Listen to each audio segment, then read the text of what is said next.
जय माता दी। मैं हूँ हेमा भारती और आप देख रहे हैं मेरा चैनल माँ हेमा चैनल। तो फ्रेंड्स, एक और नए वीडियो में बहुत बहुत स्वागत है आप सबका। उम्मीद करती हूँ आप सब स्वस्थ होंगे, मस्त होंगे और जहाँ कहीं भी होंगे बहुत खुश होंगे। और हमेशा की तरह माता रानी की कृपा से मैं भी बहुत खुश हूँ। तो चलिए फ्रेंड्स, इस वीडियो में जानते हैं कि अगर आपका पति या पत्नी किसी पराई स्त्री के साथ या पुरुष के साथ गलत संबंध में है या फिर दूसरे तरफ आकर्षित हो रहा है, तो ऐसे में हमें क्या करना चाहिए। अगर आपको मेरा वीडियो अच्छा लगे तो लाइक शेयर कमेंट कर दीजिएगा। मेरे चैनल में नए हैं तो चैनल को सब्सक्राइब कर दीजिएगा, बेल आइकन प्रेस कर दीजिएगा ताकि मेरे वीडियो के नए नोटिफिकेशन सबसे पहले आप तक पहुंचे। आप भी मेरे जैसे ही माता रानी के भक्त हैं तो मेरे कमेंट बॉक्स में जय माता दी लिखना ना भूलें। और चलिए अब शुरू करते हैं। अगर आपका पति किसी दूसरी स्त्री से, पराई स्त्री की तरफ आकर्षित हो रहा है या गलत संबंध बना चुका है या आपकी पत्नी ऐसा कुछ कर रही है, ऐसे में हमें क्या करना चाहिए। जैसा कि आप जानते हैं कि मेरे वीडियो में हमेशा एक बात रहता है कि हमें अपने आप को पहले ठीक रखना है, हमें धर्म के रास्ते चलना है। कभी भी ऐसा काम ना करें कि मेरे से गलती हो। सबसे पहले तो आपको अपने आप को सुधारना है, अपने आप को सही रखना है। ये मैं हर वीडियो में समझाती हूँ। अगर आप ऐसा कर रहे हैं, आप धर्म के रास्ते चलते हैं, आप कोई गलती नहीं कर रहे हैं, जाने अनजाने की बात अलग होती है, लेकिन आप अपना ध्यान रखते हैं और कर रहे हैं, और फिर भी अगर आपका पति आपको धोखा दे करके किसी दूसरे नारी की तरफ देख रहा है, किसी दूसरी स्त्री से संबंध बना रहा है, या आपकी पत्नी भी किसी गैर पुरुष की तरफ आकर्षित हो रही है, किसी दूसरे के तरफ ध्यान दे रही है या कुछ ऐसा कर रही है, तो ऐसे में आपको क्या करना चाहिए। आप सही हैं, बिल्कुल सही हैं, लेकिन आपका पार्टनर जो है वो आपको धोखा दे रहा है, तो ऐसा में क्या करें। देखिए, ऐसा बहुत कुछ हो रहा है, आजकल हो रहा है, हर घर में इस तरह का आप देख लीजिएगा नाटक चल रहा है। एक तो ये आजकल सोशल मीडिया इतना ज्यादा हो गया है ना कि मतलब सोशल ऐसे मतलब सामने आमने तो थोड़ा कम भी हो गया है, लेकिन सोशल मीडिया के जरिए इतना ज्यादा फैल गया है ये चीज ना कि बस मोबाइल से सब एक ठुको सब अपना सेटिंग रख लिए क्योंकि ये देख रहे हैं दिन रात सबको। मतलब एक जानते हैं, मेरे घर में ना एक इलेक्ट्रिशियन आए हुए थे, बहुत काफी बुजुर्ग थे। अब वो इलेक्ट्रिक का काम कम कर रहे थे और बाहर अपना पॉकेट से फोन निकाल रहे थे और चेक करते थे। अब क्या चेक करते थे भगवान जाने, बहुत बुजुर्ग थे, करीब 70-75 के साल के थे, और बोलते थे उनको कि हो गया क्या, जल्दी कीजिए ना। तो जब भी जाए उनके पास देखे तो अपना मोबाइल निकाले और पता नहीं क्या कुछ थे, तो जैसे आते थे हम लोग फटाक से रख देते थे। तो हम लोग पूरे परिवार बहुत हंस रहे थे कि आखिर ये क्या देखते हैं फोन में। और छोटा वाला फोन जो कीबोर्ड वाला होता है ना, वो फोन रखे हुए थे और क्या चीज चश्मा लगा कर पढ़ने का कोशिश करते थे। अब पता नहीं कहा क्या सेटिंग रखे थे भगवान जाने। तो ऐसा हो रहा है हर घर में, हर कोई कुछ ना कुछ सेटिंग घर में। भले अपने पत्नी से बात कम करे, अपने बच्चों से बात कम करे, लेकिन फोन में एकदम कंटिन्यू मैसेज चैटिंग वो सब चल रहा है कंटिन्यू। उसमें कोई कमी नहीं होना चाहिए, क्योंकि वो जो जहाँ सेटिंग चल रहा है ना, वो नाराज ना हो, घर वाले भले नाराज हो रहा है। इस तरह का केस अभी बहुत ज्यादा देखने को मिल रहा है। तो ऐसे में हमें क्या करना चाहिए। देखिए, छोटा मोटा ऐसे हंसी मजाक का चीज है तो वो सब तो चलता है, चलिए कोई बात नहीं है। लेकिन अगर कोई जरूरत से ज्यादा किसी के तरफ ध्यान दे रहा है, किसी का पति या कोई पत्नी ऐसा कार्य कर रही है और लाख आपको समझाने पर भी वो नहीं मान रही है, तब ऐसे में क्या करें। देखिए, शुरू में तो आपको अपना सही रहना है और थोड़ा आप उन्हें समझाएं, अपने पति या पत्नी दोनों में से आपका जो भी ऐसा चल रहा है आप समझाएं। अगर वो समझाने से नहीं समझ रहा है, पहले प्यार से समझाएं। प्यार से नहीं समझ रहा है तो थोड़ा कड़क होकर के समझाएं, थोड़ा टाइट हो जाएं।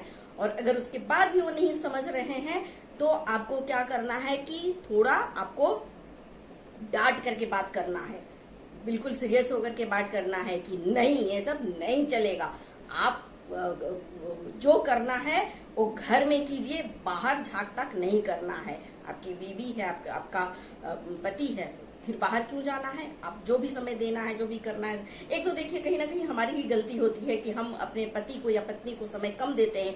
यही चक्कर में ना वो लोग इधर उधर ध्यान देने लगते हैं। सबसे पहले तो आप अपना पूरा वक्त अपने पति को या अपनी पत्नी को जरूर दें और उनके साथ खुल करके बातचीत करें, समस्या एक दूसरे के साथ बांटे, पूछे, तभी देखिए इसका हल होगा। और अगर आप समय कम दे रहे हैं अपने पति को या पत्नी को, तो आप उनको टाइम मिल जा रहा है तो फिर वो अपना समय को कहीं दूसरे जगह दे रहे हैं, तो ये बहुत गलत हो रहा है। ये इसे अभी रोक देना चाहिए, नहीं तो आगे जाकर के ना इसका परिणाम बहुत गलत होने वाला है। इसे अभी रोक दे और आप बिल्कुल डांट करके उनसे बात करें कि ये सब नहीं चलेगा, बिल्कुल ही एकदम सख्त मना कर दें।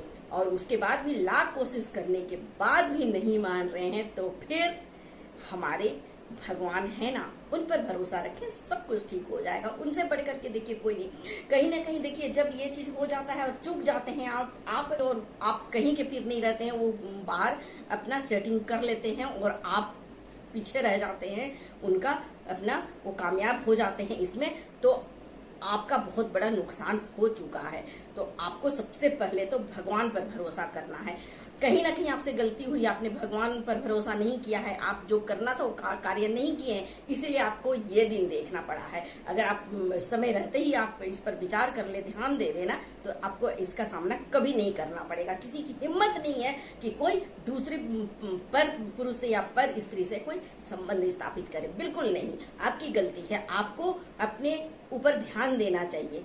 तो आप भगवान को याद नहीं कर रहे हैं, इसका मतलब भगवान को आपको एकदम हमेशा 24 घंटा उनके शरण में रहें, उनकी पूजा भक्ति करें।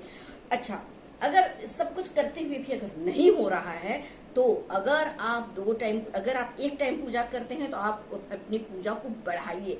अगर आप 2 टाइम पूजा करते हैं, जैसे कि अधिकतर नॉर्मल घरों में यही होता है कि लेडीज हैं या जो जेंट्स हैं सुबह उठे नहाए धोए और चुपचाप अपना पूजा कर लिए, 2 मिनट का पूजा किए और चल दिए। लेडीज भी वही करती है, बस जल्दी पानी घर का काम काज करने के बाद गई, अपना पूजा पाठ जल्दी से कर ली और बस काम खत्म। शाम हुआ तो जाकर के दिया बत्ती 2 मिनट में कर ली, काम खत्म। मतलब काम खत्म करने जैसा पूजा प्रार्थना होता है। तो इससे आप आप बिल्कुल मन से पूजा करें, ना करें वो ठीक है, लेकिन अगर करते हैं तो थोड़ा वहां पूरा मन लगाए, नहीं तो ऐसा 2 मिनट का पूजा में कोई उससे लाभ नहीं है।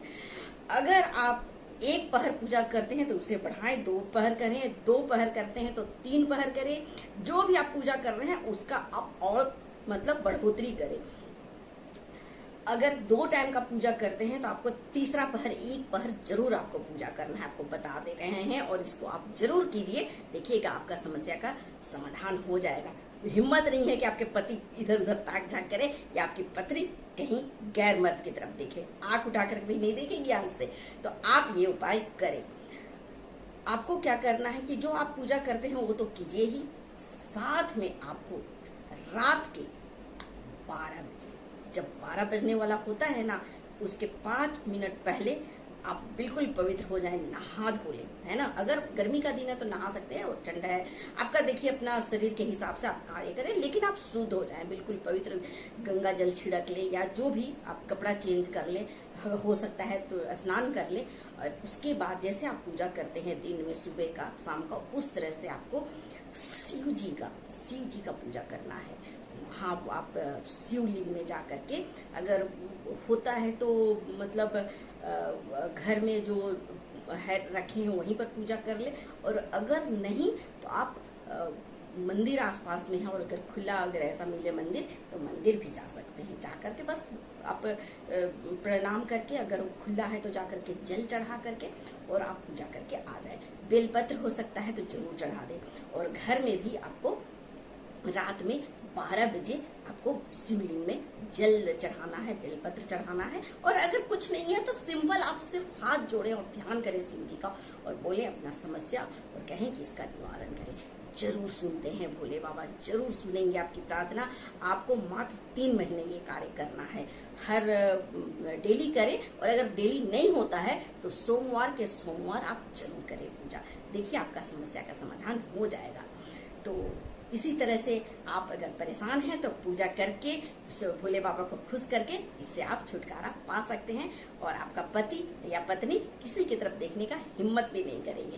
तो चलिए फ्रेंड्स, आपको समस्या का समाधान मिल गया है, आप जरूर करके देखें और खुश रहें हमेशा, और अपने पति पत्नी के साथ अपने परिवार में हमेशा आनंदित होकर के पूरा अपना जीवन बिताएं।